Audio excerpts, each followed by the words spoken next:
حسین نے تلوار کو نکالا، حملہ کیا، میمنے پر حملہ کیا، میسرے تک آئے، میسرے پر حملہ کیا، میمنے تک آئے، تلوار چل رہی تھی، جو زد میں آتا تھا فنار ہو جاتا تھا، اور جب جوش و شجاعت بڑھتا تھا تو تلوار کے لہو کو پوچھتے تھے، تلوار کو نیام میں رکھتے تھے، دونوں ہاتھ لائنوں کے درمیان ڈالتے تھے، سروں کے بالوں کو پکڑتے تھے اور آپس میں ٹکراتے تھے اور یہ کہتے جاتے تھے تم نے میرے اکبر کو مار ڈالا،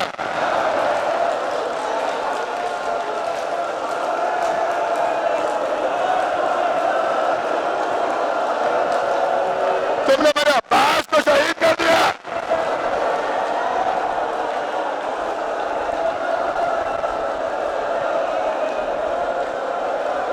سنیے،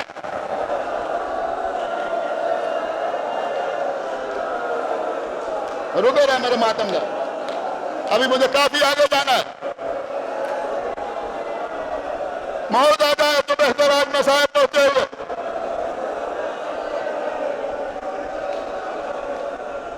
راوی کہتا ہے میں نے دیکھا کہ ایک مرتبہ حسین نے دریا کا رخ کیا، میں سمجھا شاید پانی پینے کے لیے جا رہے ہیں، دریا کے قریب پہنچے، جا کے آواز دی بھیا عباس،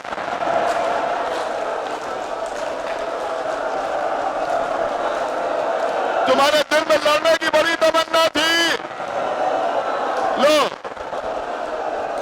یہ حملہ تمہاری طرف سے کرتا، اب جو حملہ کیا فوج کوفہ کی دیواروں تو ٹکرانے لگی، اسی وقت ایک ندائے غیبی آئی، سر کو جھکا دیا۔ سنیے، دیکھیے آج ہی یہ مسائل پڑھ سکتا ہوں، اس کے بعد یہ مسائل پڑھنا بھی نہیں، بہت توجہ کے ساتھ سنیے۔ ایک ملعون نے مختار کے دربار میں بیان دیا کہ جب حسین نے تلوار کو نیام میں رکھا تو بھاگی ہوئی فوجیں پلٹی، 30,000 کے مخصوص لشکر کو پسر ساتھ میں بیٹھ دو، 30,000 کے مخصوص لشکر کو پسر ساتھ میں 4 حصوں میں تقسیم کیا، کہ جن کے پاس تیر ہے وہ سامنے سے حسین کو تیر چلا ہے، جن کے